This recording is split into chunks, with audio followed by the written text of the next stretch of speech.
Jadi beliau adalah seorang pendeta yang ngakunya Kristen tapi mengatakan bahwa Yesus itu lebih rendah daripada Bapa. Mari kita kupas argumentasinya satu persatu. Yang pertama, beliau menggunakan Yohanes 10 ayat 29, di mana Yesus berkata Bapa lebih besar daripada siapapun, sehingga perkataan Yesus dalam ayat 30-nya yang berkata aku dan Bapa adalah satu, itu tidak menunjukkan kesetaraan hakikatnya atau kesatuan hakikatnya dengan Sang Bapa, melainkan kesatuan dalam pengembalaannya saja. Pertanyaan saya, mungkinkah yang tidak sehakikat itu memiliki otoritas yang sama dalam hal pengembalaan?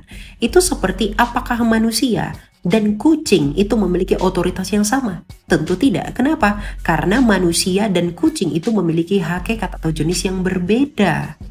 Lalu kalau memang Yesus dan Bapa itu tidak sehakikat atau ada yang lebih tinggi, ada yang lebih rendah, mungkinkah Bapa itu menyerahkan kepenguasaan atas surga dan bumi kepada Kristus di dalam Matius 28 ayat 18? Mikir dong. Yang kedua. Assalamualaikum warahmatullahi wabarakatuh. Berjumpa lagi dengan Kisah MC ya, kisah-kisah yang menginspirasi dan menguatkan iman. Di kesempatan kali ini saya ingin membahas satu apologet Kristen yang menurut saya ini memang perlu untuk kita belikan cermin, teman-teman.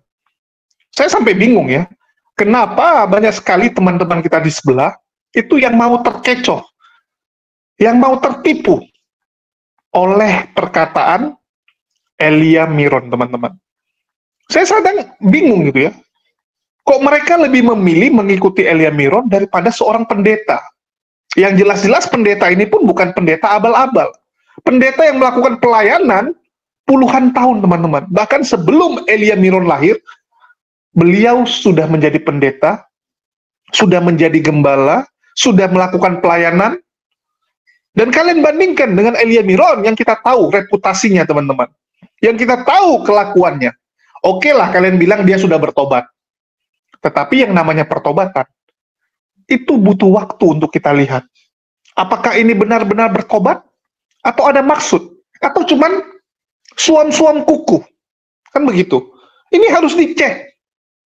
Banyak kita lihat ya, orang yang mengatakan dirinya sudah bertobat.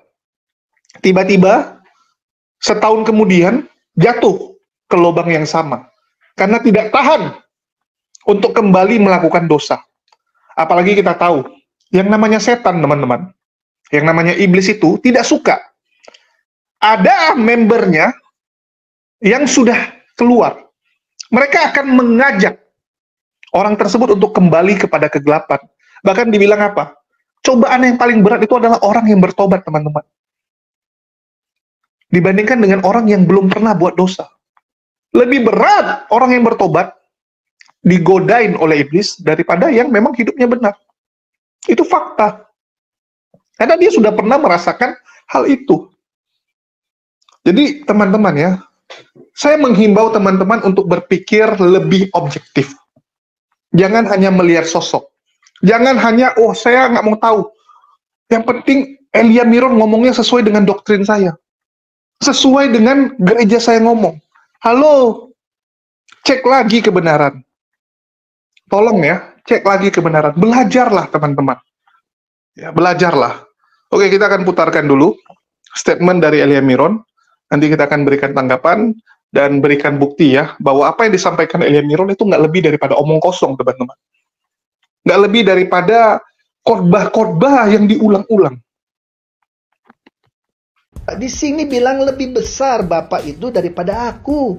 Jadi beliau adalah seorang pendeta yang ngakunya Kristen tapi mengatakan bahwa Yesus itu lebih rendah daripada Bapa.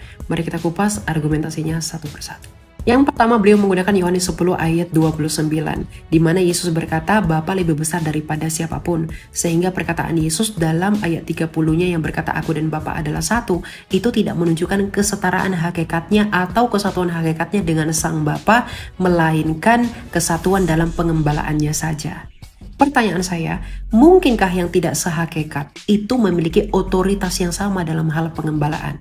Itu seperti apakah manusia dan kucing itu memiliki otoritas yang sama? Tentu tidak. Kenapa? Karena manusia dan kucing itu memiliki hakikat atau jenis yang berbeda.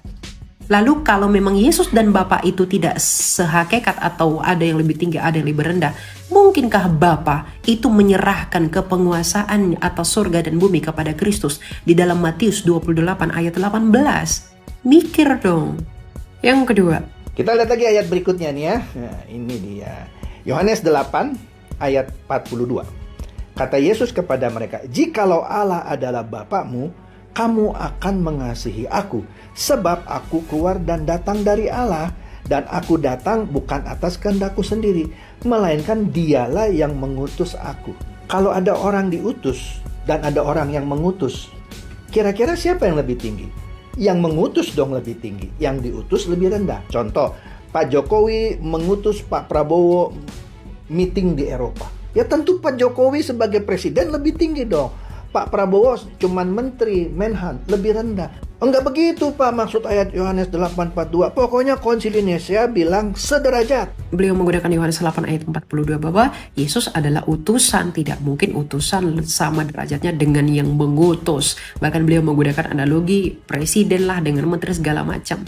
Tapi beliau lupa nih bahwa di ayat yang sama Yesus mengatakan bahwa dia adalah utusan yang keluar daripada Bapa. Yesus adalah firman Allah yang kekal di dalam diri Allah Sang Bapa. Tapi ketika Sang Bapa itu ingin melakukan karyanya di bumi, dia menyuruh firman-Nya, akal budinya, logika, ilmunya sendiri untuk keluar dari dirinya. Sehingga ketika dia keluar, maka disebut diutus. Tapi sejak kekal firman itu bersama-sama dengan Allah. Nah, mungkinkah yang di dalam diri Allah itu lebih rendah daripada Allah itu sendiri? Itu firman loh, bukan baju.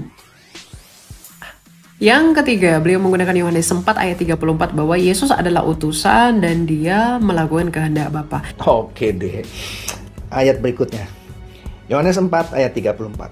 Kata Yesus kepada mereka, "Makananku ialah melakukan kehendak Dia yang mengutus aku dan menyelesaikan pekerjaannya." Jadi Yesus bilang, "Aku diutus oleh Dia. Dan makananku adalah melakukan kehendak Dia." Nggak boleh kehendaknya Yesus, kehendak Dia. Bayangin nggak orang sama tinggi tapi harus melakukan kehendak orang yang diutusnya? Nggak sama tinggi dong. Dan menyelesaikan pekerjaannya. Bukan pekerjaannya Yesus, pekerjaan Allah Bapa. Enggak Pak, pokoknya Konsili Nicea bilang sama tinggi. Lanjut. Ya jelas dong Pak, Yesus yang adalah firman-Nya Allah ya pasti melakukan kehendak Bapa. Kenapa? Sang Bapa yang adalah Allah yang esa itu pasti melakukan segala sesuatu menggunakan firman-Nya. Makanya bunyinya berfirmanlah Allah. Berarti dia menggunakan firman-Nya, menggunakan akal budinya. Itu tidak berarti bahwa akal budinya itu lebih rendah daripada dirinya sendiri. Gitu loh. Jadi ya jelas Yesus yang adalah firman-Nya Allah melakukan kehendak Bapa. Nggak mungkin Bapa berfirman menciptakan ayam yang keluar itu kucing. Gitu loh. Yang keempat, beliau menggunakan Yohanes 5 ayat 30 bahwa Yesus berkata, "Aku tidak dapat berbuat apa-apa dari diriku sendiri." Yohanes 5 ayat 30. "Aku tidak dapat berbuat apa-apa dari diriku sendiri." Lah kalau dia Allah yang sama tinggi, kok dia nggak bisa berbuat apa-apa dari dirinya sendiri? Oke, kita lihat yang di bawah langsung. "Sebab aku tidak menuruti kehendakku." Loh, sama tinggi tapi tidak menuruti kehendak Dia. Melainkan kehendak Dia yang mengutus aku lagi. Dia cuma utusan. Nah, berbicara seperti ini orang mengatakan, jangan-jangan Pak Erastus atau si Pak Chandra ini lagi mau merendahkan Tuhan Yesus. Enggak. Nanti ya di akhir ya saya terangkan ya. Justru ini meninggikan Tuhan Yesus. Bapak bisa aja. Makanya jangan di skip videonya ya. Ya iya dong. Kenapa? Karena Yesus yang melakukan apa yang Bapak mau. Karena dia kan firman yang melakukan apa yang dikehendaki Bapa. Gitu loh Pak. Jadi itu tidak pernah menunjukkan bahwa Yesus lebih rendah daripada Bapa. Dia adalah ide ilahi. Yesus adalah idenya Bapa. Gitu. Ya. Yang kelima, beliau menggunakan Matius 24 ayat 36 bahwa Yesus nggak tahu hari kiamat, hanya Bapa saja. Matius 24 ayat 36. "Tetapi tentang hari dan saat itu tidak seorang pun yang tahu. Malaikat-malaikat di sorga tidak, dan anak pun tidak, hanya Bapa sendiri." Ini berbicara mengenai hari kiamat. Ya, tidak ada seorang yang tahu. Malaikat tidak, anak pun tidak. Bagaimana kalau mereka berdua sederajat sama tinggi? Kok anaknya nggak tahu? Cuman Bapa yang tahu. Anda masih mau bilang sederajat sama tinggi? Pokoknya hasil konsili Nisea bilang sama tinggi, Pak. Oke, kalau masih belum puas, lanjut. Ya, Yesus pada saat itu sedang menggunakan perumpamaan orang Yahudi bahwa ketika ada anak laki-laki menjumpai anak perempuan, maka anak perempuan ini akan bilang, kapan kamu datang lagi? Nah, anak laki-laki ini akan mengatakan bahwa aku nggak tahu, bapakku yang tahu. Nah, maka Yesus yang adalah mempelai laki-laki, dia menggunakan perumpamaan kawin tersebut ketika dia mau menjemput mempelai perempuan yang adalah jemaatnya sendiri, umatnya sendiri. Jadi itu tidak menunjukkan bahwa Yesus tidak tahu kapan datangnya hari kiamat. Bahkan di dalam Wahyu Yesus mengatakan, aku datang segera. Gitu loh Pak. Ya, jadi jangan bandel, oke?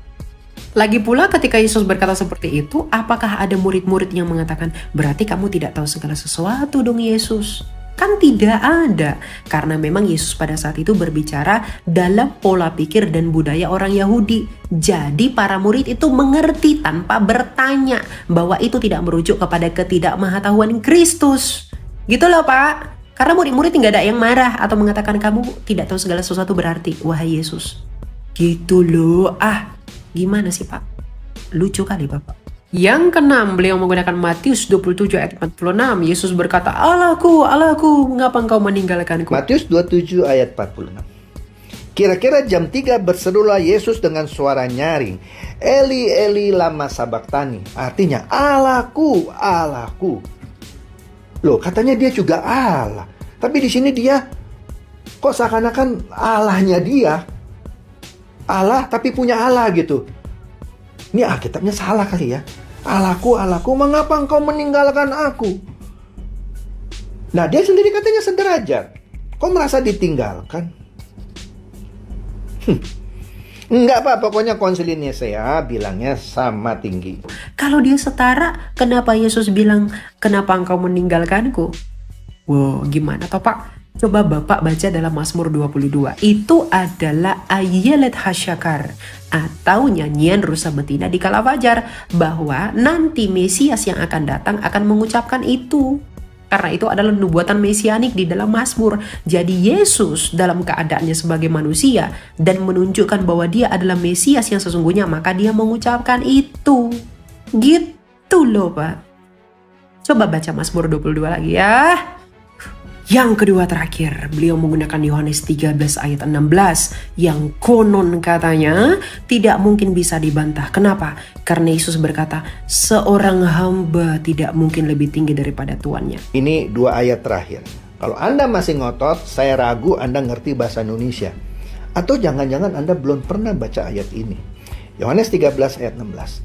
Aku berkata kepadamu, sesungguhnya seorang hamba tidaklah lebih tinggi daripada tuannya, ataupun seorang utusan daripada dia yang mengutusnya. Dari tadi kita bilang kan utusan-utusan, dia diutus Allah gitu kan. Dia bilang sendiri loh, tulisannya merah loh ya. Ini artinya ucapan Tuhan Yesus sendiri. Dia bilang hamba tidak lebih tinggi daripada tuannya.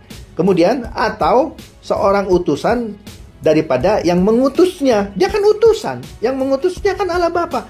Dia sendiri bilang tidak lebih tinggi. Anda masih mau ngeyel? Pokoknya konsili Nisea bilang sama tinggi Pak. Emang siapa yang bilang bahwa Yesus itu lebih tinggi daripada Bapak Bambang? Kita mengatakan itu setara dalam hakikat keilahian. Ya. Dan yang mau saya berikan kepada Bapak, Filipi 2 ayat 6. Yang walaupun dalam rupa Allah, ia tidak menganggap kesetaraan dengan Allah sebagai harus milik yang dipertahankan. Bapak jawablah itu. Kalau dikatakan tidak menganggap kesetaraannya, artinya dia setara. Gimana? Hah? Yang terakhir yang nggak mungkin bisa dibantah, beliau menggunakan Yohanes 14 ayat 28 bahwa Yesus berkata, sebab Bapa lebih besar daripada aku. Oke, ini ayat terakhir. Kalau Anda masih membantah, satu lagi nih habis ini ya. Ayat ini yang terakhir, Anda mungkin nggak ngerti bahasa Indonesia, atau Anda nggak pernah baca ayat ini, atau mungkin ayat ini ketumpahan tip X yang putih itu sehingga Anda nggak pernah baca. Oke, kita lihat ayatnya ya. Yohanes 14 ayat 28. Kamu telah mendengar bahwa aku telah berkata kepadamu, aku pergi, tetapi aku datang kembali kepadamu untuk menjemput kita nanti ya. Tentu bagi kita yang percaya, yang melakukan segala firman-Nya. Sekiranya kamu mengasihi aku, kamu tentu akan bersuka cita, karena aku pergi kepada Bapakku. Bapakku. Disebut Bapak, tapi sederajat. Kadang-kadang bingung juga kita ya. Lanjut dulu dah, yang saya kasih kuning ini. Sebab Bapa lebih besar daripada aku. Nah, ini udah pamungkasnya ini. Anda masih mau bilang Yesus sederajat sama Bapa? Di sini bilang lebih besar Bapa itu daripada aku. Yesus berkata bahwa Bapa lebih besar daripada aku karena yang menjadi manusia itu bukan Bapa, tetapi firman. Filipi 2 ayat 6. Bahwa Yesus yang adalah firmannya Bapa, dia tidak menganggap kesetaraan dengan Bapa, sehingga dia menjadi manusia. Itu namanya kenosis, mengosongkan diri. Jadi dalam keadaannya sebagai manusia, memang dia dibuat lebih rendah dari malaikat. Untuk apa? Untuk keselamatan manusia. Tapi sejak mulanya dia bersama-sama dengan Allah dan dia sehakikat dengan Allah. Gitu loh Pak. Jadi dia dibuat lebih rendah itu bukan dari sejak kekekalan, tetapi ketika menjadi manusia. Untuk apa? Melakukan kehendak Bapa. Masa itu aja nggak ngerti? Ngerti ya? Itu dong. Cerdas. Dan pesan terakhir saya kepada siapapun yang menonton ini. Penyesatan memang ada, tapi celakalah dan binasalah mereka yang mengadakannya. Tritunggal Maha Kudus memberkati kita semua. Hati-hati loh Pak, jangan lupa minum air putih, selalu sehat. Oke? Ya, dia menanggapi pendeta Chandra Teja yang sepakat dengan apa yang disampaikan oleh pendeta Erastus Sabdono. Di mana Erastus Sabdono mengatakan bahwa Yesus lebih rendah dari Bapa. Dan itu Alkitabiah, teman-teman. Karena di Alkitab jelas ya, Yesus tidak bisa apa-apa tanpa Bapa. Kehendak Yesus bentrok dengan kehendak Bapa, maka kehendak Bapa yang terjadi, bukan kehendak Yesus. Kenapa teman-teman Kristen masih ngotot mengatakan kesetaraan? Padahal nggak pernah ada yang namanya kesetaraan antara Yesus dan Bapa. Bahkan Trinitas itu nggak pernah ada. Trinitas adalah ciptaan bapak-bapak gereja. Orang-orang Kristen terdoktrin tentang Trinitas, walaupun mereka sendiri nggak tahu menjelaskan bagaimana Trinitas. Silakan dicek. Saya pertaruhkan semuanya, termasuk hidup saya. Boleh kalian ambil hidup saya. Ya, kita sama-sama survei. Saya mengatakan bahwa orang Kristen mayoritas tidak tahu tentang Trinitas. Silakan kita survei.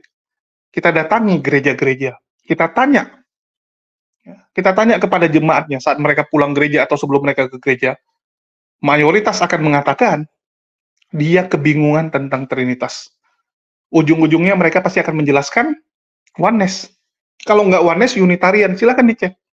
Atau nggak Triteos, ya, Trinitas subordinat. Mereka akan jelaskan seperti itu. Tidak sanggup satu orang pun menjelaskan Trinitas, dan itu terbukti. Bahkan sekelas Mangapul Sagala, ya, mendiang Mangapul, doktor teologi, itu ngomong sama saya apa? 16 tahun saya belajar Trinitas, dan saya sampai pada kesimpulan, Trinitas tidak bisa dijelaskan. Bayangkan, bagaimana mungkin Tuhan memberikan ajaran yang tidak bisa diterima akal manusia? Padahal dia sendirilah, Tuhan sendirilah yang menciptakan akal kita, yang memberikan kemampuan kita. Kenapa nggak diberikan kemampuan yang cukup untuk mengerti Trinitas? Cobalah. Artinya Trinitas ini memang bukan ajaran dari Tuhan. Udah sesimpel itu.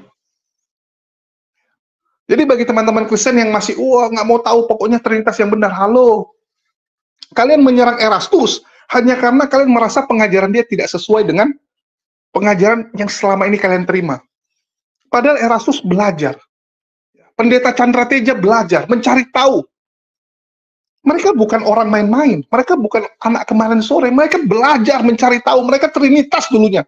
Mereka dulunya Trinitas karena doktrin juga sama seperti kalian. Tapi mereka berhasil melepaskan doktrin tersebut. Karena mereka belajar. Mereka belajar. Bahkan Paul Jang saja, ya, si Paul Jang itu, si DP internasional, itu saja tidak menerima Trinitas.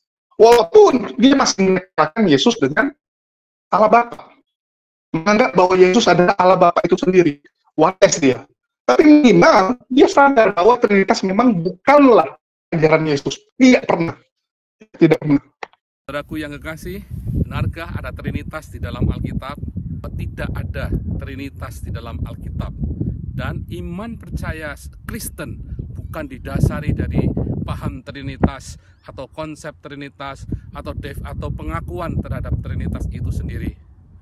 Sebab tanpa Trinitas pun orang kalau percaya bahwa Yesus Kristus adalah Tuhan, ingat, Yesus Kristus adalah Tuhan, maka ia akan diselamatkan.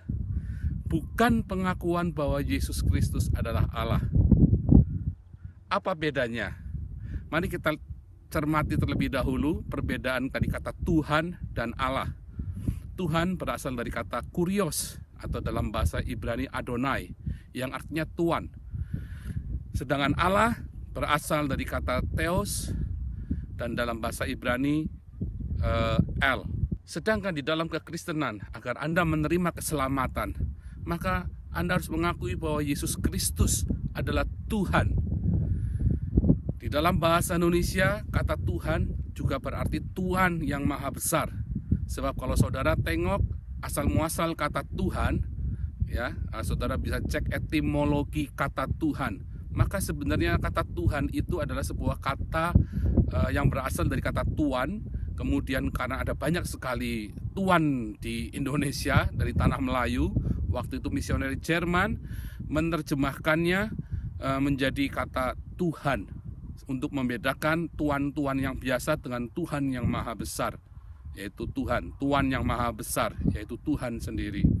Nah, maka Yesus dan Allah disebut Tuhan. Di dunia ini ada banyak sekali Allah, ada banyak sekali Elohim, ada banyak sekali El. Namun hanya ada satu Tuhan. Yesus berkata, engkau tidak bisa mengabdi kepada dua Tuhan. Jadi ada banyak sekali Elohim di dunia ini. Dari Elohimnya orang Kanaan, Elohimnya orang Filistin, Elohimnya orang Babel, Elohimnya orang Indonesia, orang Arab.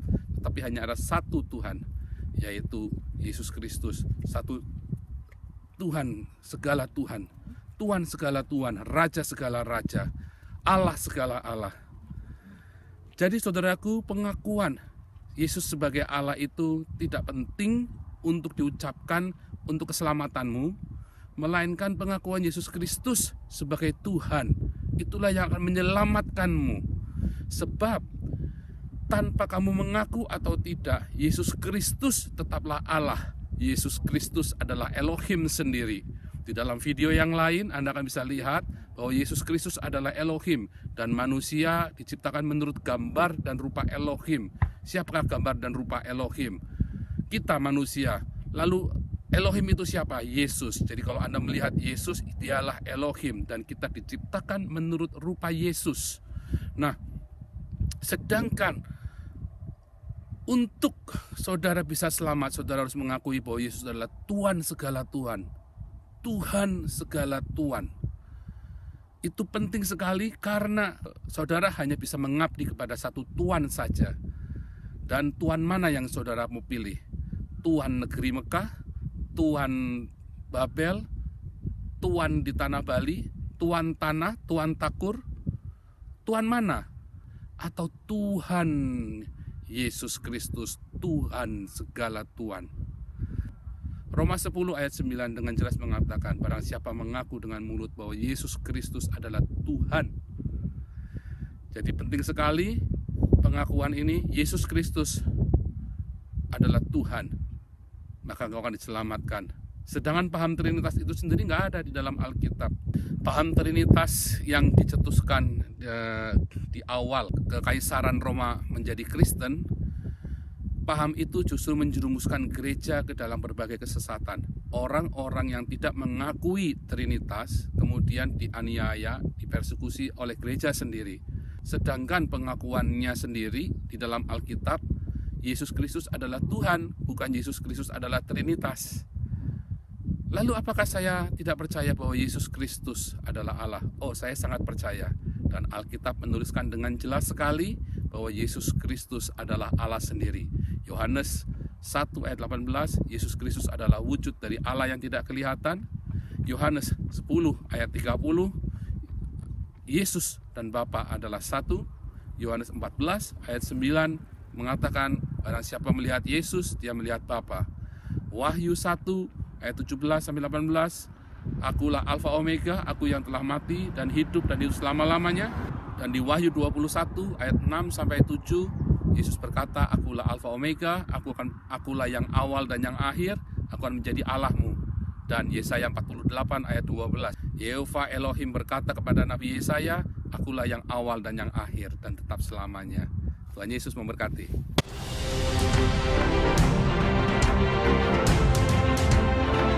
Sebagian saudara, mungkin sebagian besar, ini masih materialistis.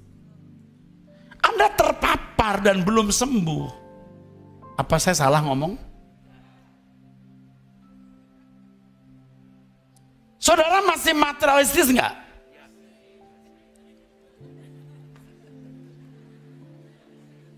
Ini anak-anak manis nih, masih. Oh. Saudara masih materialistis enggak?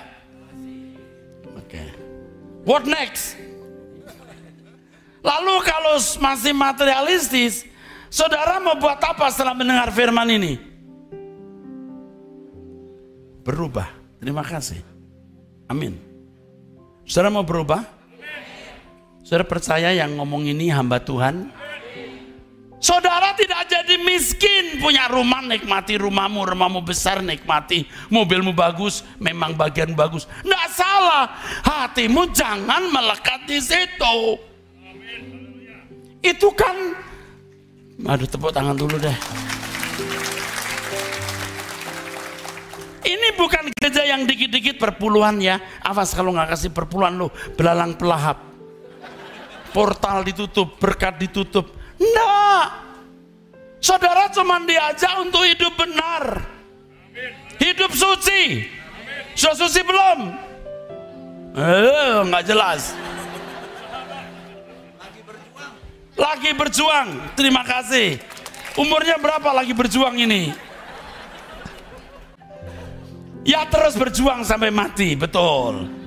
Tapi begini Bapak Ibu, Anda mau jadi orang suci mulai saat ini? Loh aminnya nggak yakin ini saya. Amin. Bisa. Gini, dosamu apa sekarang? Akui di hadapan Tuhan. Lalu minta ampun. Apa sulitnya coba? Dosamu apa? Akui. Lalu minta ampun. Beres. Selesai. Tapi besok buat lagi Pak. Minta ampun lagi. Tapi berikutnya bisa minta ampun lagi. Anda berbuat ini, minta ampun yang ke-10, jiwamu sakit. Sampai trauma dan fobia terhadap dosa. Itu jalan kesucian itu begitu, berubah. Jadi sebelum tidur Anda mesti mengaku dosa, minta ampun, beberes di hadapan Tuhan. Supaya Anda tenang. Jelas ya. Trinitas tidak pernah menjadi ajaran Yesus. Ini biar teman-teman harus ketahui. Dan di sini saya ingin mengajak teman-teman untuk berpikir. Dari buahnya lah kita bisa melihat seseorang. Betul tidak? Dari buahnya lah menunjukkan ajaran dari ajaran benar atau tidak. Dari Tuhan atau setan. Mungkin kalau kita cuma makan buahnya itu 1 kali, 2 kali, akan ketahuan. Tapi kita akan melihat. Yang namanya kebohongan itu bisa disembunyikan paling berapa lama? 1 tahun, 2 tahun, 3 tahun. Betul tidak? Dia tidak akan konsisten. Dan kita bisa lihat beda antara Elia Bion dan pendeta Erastus. Kita lihat hidupnya saja.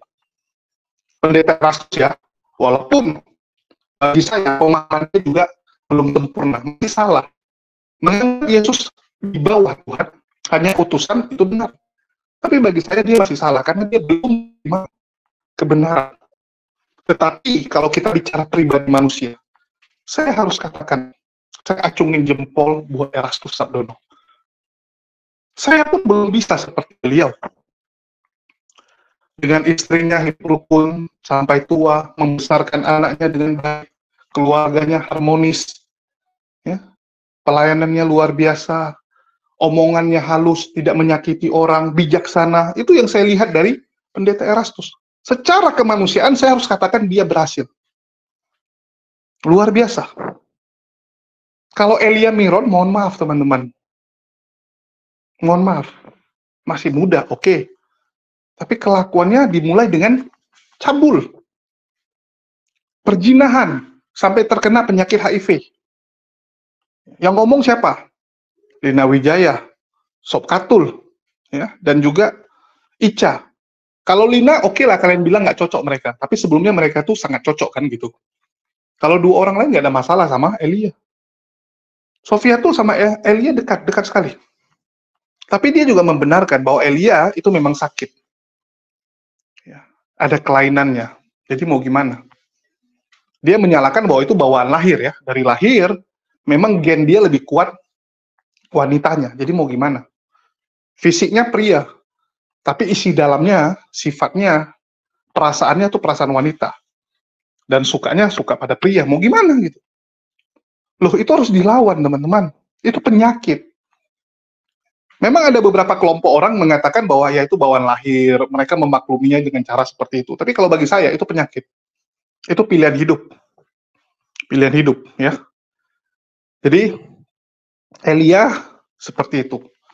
Terus, banyak orang-orang sebelah bilang apa? Loh, dia kan sudah bertobat. Tuhan bisa pakai siapa saja. Ya. Bahkan penzina, pemabuk, pembunuh, itu bisa dipakai Tuhan. Yes, kalau, ya, dengan catatan nih teman-teman, kalau memang kita sudah melihat hidupnya berubah. Sekarang Elia Miron sudah berubah belum? Belum sampai 1 tahun. Ini kalian harus garis bawahi, belum sampai 1 tahun. Ya. Apakah kalian yakin dia sudah berubah? Yakin dia sudah bertobat? Coba kalian pikirkan. Kenapa kalian lebih memilih orang yang masih 50-50 seperti ini daripada Pendeta Erastus yang reputasinya sudah jelas? Bagaimana pengajarannya? Bagaimana dia membalas orang-orang yang berbuat jahat kepada dirinya? Mohon maaf nih saya katakan. Apakah Tuhan kalian kehabisan orang? Ya, sampai harus memakai yang seperti ini? Apa udah nggak ada lagi orang Kristen yang bagus, yang bisa menyampaikan firman? Sampai harus dipakai orang yang menderita HIV? Coba saya tanya. Ya, coba kalian renungkan. Dan kalau kalian merasa, yes, semua orang bisa dipakai. Ya, tapi dengan cara seperti apa? Semua juga ada tahapannya, teman-teman. Ada orang nih, punya perusahaan. Tiba-tiba dia ada 2 karyawan. 1 karyawan yang udah ikut dia 16 tahun nih. Udah ikut dia 16 tahun, sama-sama membangun perusahaannya. Terus 1 lagi adalah anak muda, yang sebelumnya adalah pezina, ya, orang yang banyak dosanya, terus berkata sudah bertobat. Oleh ikut dia. Udah ikut selama setengah tahun. Tiba-tiba dia lagi butuh nih, mandor. Butuh pemimpin untuk perusahaannya. Ya, kita sebutlah kepala cabang atau direktur. Menurut kalian, siapa yang dipilih? Anak muda yang baru bertobat? Atau yang sudah ikut dia 16 tahun dan membuktikan bahwa 16 tahun ini penuh dengan kesetiaan. Ya, melayani dengan benar. Nggak pernah aneh-aneh. Siapa yang kalian pilih? Kalau kalian jadi pemilik perusahaan tersebut. Itu aja kalian pikirkan. Memang bisa. Ya, anak muda tersebut yang pezina ini akan dipilih. Tapi nanti, bukan sekarang. Kalau memang sudah nggak ada orang lain, nah mungkin. Nah, kalau sudah nggak ada orang lain. Tapi apakah sebegitu nggak ada orangnya? Sampai dia yang dipilih. Itu yang kalian pikirkan, teman-teman. Ya, itu sih yang saya harap dari teman-teman sebelah. Kalian bisa melihatlah secara reputasi, pengajaran, dan sebagainya.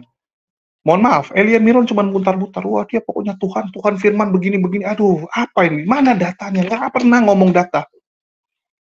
Nggak ada datanya. Selalu retorika. Kalau ngomong, saya harus akui dia jago ngomong. Jago ngomong. Rapi ngomongannya. Bagus. Tapi ada isinya nggak? Nggak ada. Ini nggak lebih daripada orang jualan obat di jalan. Orang jualan obat juga jago ngomong, meyakinkan kan? Itulah berkumpul banyak orang untuk melihat dia, mendengarkan dia. Tapi ada isinya nggak? Nggak ada.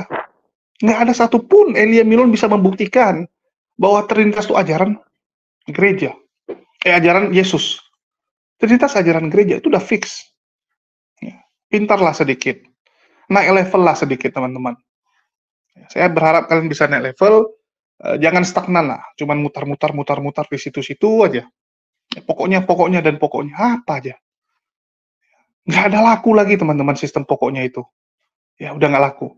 Itu aja sih yang mau saya sampaikan, dan sekali lagi saya berharap teman-teman bisa belajar dan cari tahu. Nggak perlu kalian harus ikuti bapak-bapak gereja, pendeta kalian. Kalian bisa cari tahu sendiri kok. Bible kalian kan boleh baca. Bacalah dari kitab Kejadian sampai Wahyu. Kalian lihat, sebenarnya apa sih pengajaran Yesus?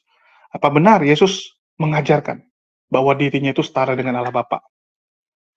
Disetarakan sama orang? Iya. Orang yang menyetarakan dia. Tapi dia sendiri nggak pernah. Silakan dicek. Oke, mungkin itu aja yang bisa saya sampaikan. Makasih buat teman-teman semua yang udah nyimak dan mendukung channel ini. Makasih buat semuanya. Di akhir kata saya ucapkan wassalamualaikum warahmatullahi wabarakatuh. Sampai jumpa di lain kesempatan.